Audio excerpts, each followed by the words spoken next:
मुंबई ठाण्यात महायुतीचा जागा वाटपाचा तिढा सुटला। मुंबईत शिवसेना 90 जागा तर भाजप 137 जागा लढणार।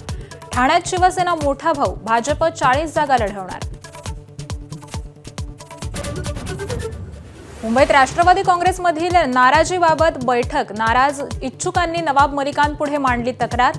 राष्ट्रवादी मुंबईत 65 जागांवर निवडणूक लढवणार। सुनील तटकरेंच्या बैठकीत निर्णय।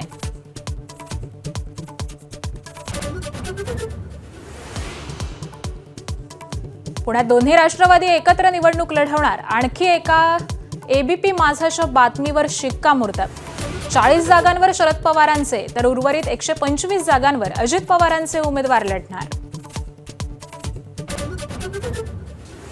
पुण्याचं महायुतीचं अजूनही भिजत घोंगडं। भाजपच्या फॉर्म्युल्यात शिवसेनेला केवळ 16 जागा, भाजप 140 जागांवर।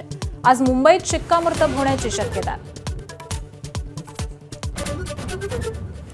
शिवसेना नेते रवींद्र धंगेकरांनी घेतली अजित पवारांची भेट। मुलगा इच्छुक असलेल्या प्रभागात भाजपनं 4ही उमेदवार जाहीर केल्यानं कोंडी। मुलगा राष्ट्रवादीतून लढणार का, चर्चांना जोर। अमरावतीत शिवसेना भाजपचा जागा वाटपाचा तोडगा नाही। शिवसेना स्वबळावर लढणार। भाजपनं केवळ 17 ते 19 जागा दिल्यानं शिवसेना नाराज। नागपुरात महायुतीचं ठरलं। 143 पैकी 8 जागांवर सेनेची बोळवण। 8 पैकी 6 ठिकाणी भाजपचेच उमेदवार शिवसेना चिन्हावर लढणार।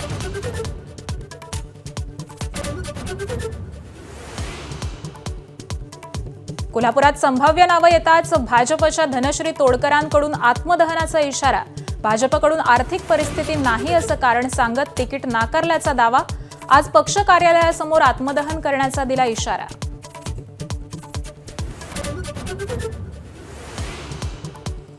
महापालिका निवडणुकीसाठी अर्ज दाखल करण्याचा आज अखेरचा दिवस। अखेरचा दिवस आला तरी युती आघाड्यांचा काही ठिकाणी घोळ कायम। अखेरच्या दिवशी अर्ज दाखल करण्यासाठी उमेदवारांची धावाधाव। मुंबईत भांडूप रेल्वे स्थानकाजवळ बेस्टच्या बसची उभ्या प्रवाशांना धडक। 4घांचा जागीच मृत्यू तर 10 जण गंभीर जखमी। मुख्यमंत्र्यांकडून मृतांच्या वारसांना 5 लाख रुपयांची मदत जाहीर। सीसीटीव्ही समोर।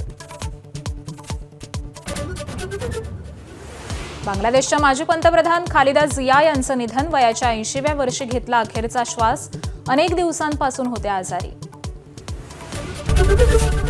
एबीपी माझा, उघडा डोळे बघा नीट।